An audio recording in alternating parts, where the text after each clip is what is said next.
Hi, and welcome to my lesson on designing a book cover. This is for English Language Arts, of course, and I was picturing it to be used for 7th and 8th grade, but depending on how you present the material, it can be used for older or younger grades. There's a lot of room for flexibility because it's a creativity-based project. I was also picturing that it would be a one-day lesson, but as I'll discuss later on, it might need to extend into 2 days, depending on how much work students have the opportunity to complete on their actual book cover during class. After I introduce the assignment, we do a warm-up, etc. The objective for the lesson is that students will be able to design and create an original book cover for their vignette or poetry or short story project that portrays the tone of their writing through the use of visual images. When I made this lesson, I was thinking of using it after students have written and revised a series of vignettes based on House on Mango Street by Sandra Cisneros. So in that case, it would be a vignette project where students are compiling their vignettes into a book and then designing a cover for it so that they have their own version of House on Mango Street that tells the story of their life. But like I said, it is flexible, so it can be used for other texts as well.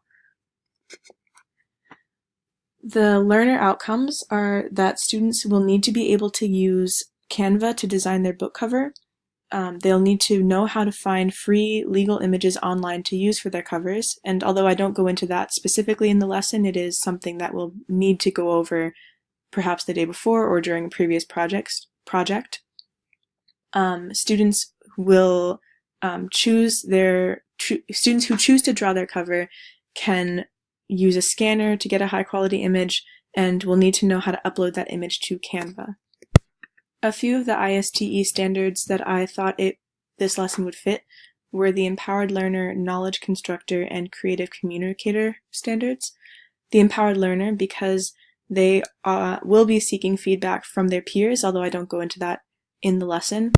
Also, they are demonstrating their learning using Canva and by creating a book cover, which requires creativity.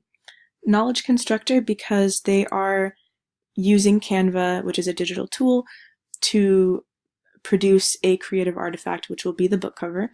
And the Creative Communicator, because they are creating an original work, which is the book cover. First, I would introduce the project, explain what the purpose of a book cover is, and the importance of making sure that your book cover is something that highlights the content of your book and pulls a reader in and makes them want to read it. That way they will be able to think really critically about the tone that their book cover is setting and whether or not it matches the tone of their writing. For a warm-up, I thought that I would show a series of book covers, project them onto the classroom screen, and then have a discussion with the students about what choices the creator of that cover made and what story the cover tells about that book. So, for example, which of these books would you be most interested in reading and why?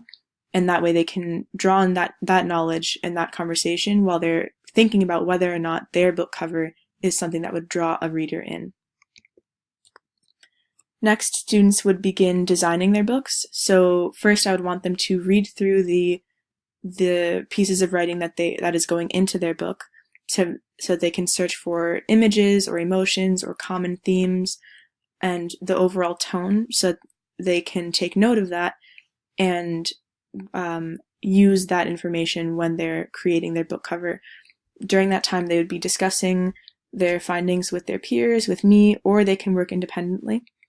After they have gathered some ideas and have an idea of what direction they want to go in, they can start looking online, and I'm assuming that we would have access to iPads and laptops in the classroom. They would look online for non-copyrighted images that they can use for their covers. At this stage, this is also where students have the flexibility to design the cover themselves, so they can start sketching by hand what they would want their cover to be, and then after they produce the final work, which I expect would take longer, so it'd probably have to happen as homework, they could take a photo or scan it to their computers and then use that photo as the background of their cover. This whole section is the drafting stage, so it's really important that students are just sketching and searching for images and planning out their designs. We're going to be getting to creating the final design after I introduce Canva to the students, which is happening now. So using Canva, on the right side of the screen, you can see a screenshot of what the Canva book cover section looks like. It's really professional, so I think students would be really excited to have this type of technology at their disposal to make a really beautiful cover for their book.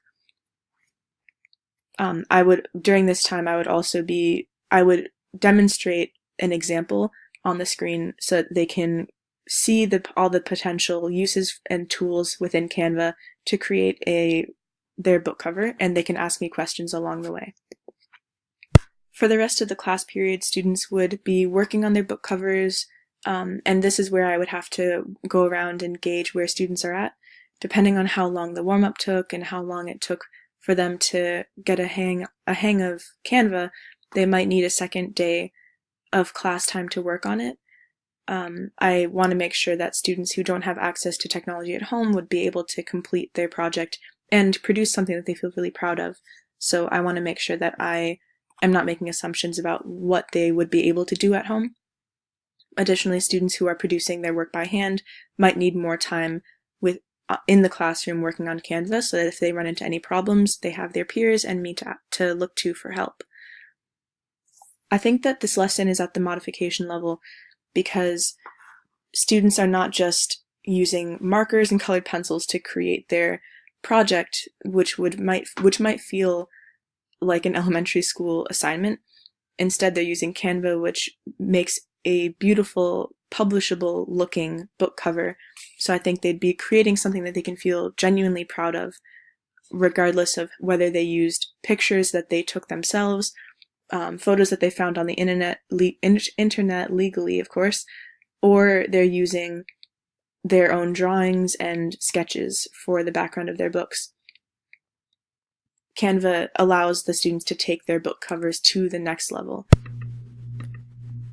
The last thing that I wanted to talk about was the level of flexibility that Canva allows for within this project. So, as I mentioned before, students would be able to have a lot of creativity over how they want their book cover to look and how they want it to be designed. Within Canva, of course, there is tons of opportunity for personalization in the fonts that they choose, the layout of how their cover looks, the color schemes that they use. They can edit their photos online as well. And then on top of that, they'd be able to have the option to generate their own cover art on paper or on other apps first, and then upload that art to Canva and finish editing through Canva. Overall, I think that using Canva to create the book covers allows students to have more options, more flexibility, and to create a finished product that is crisp and clean and professional, and is something that they can feel genuinely proud of.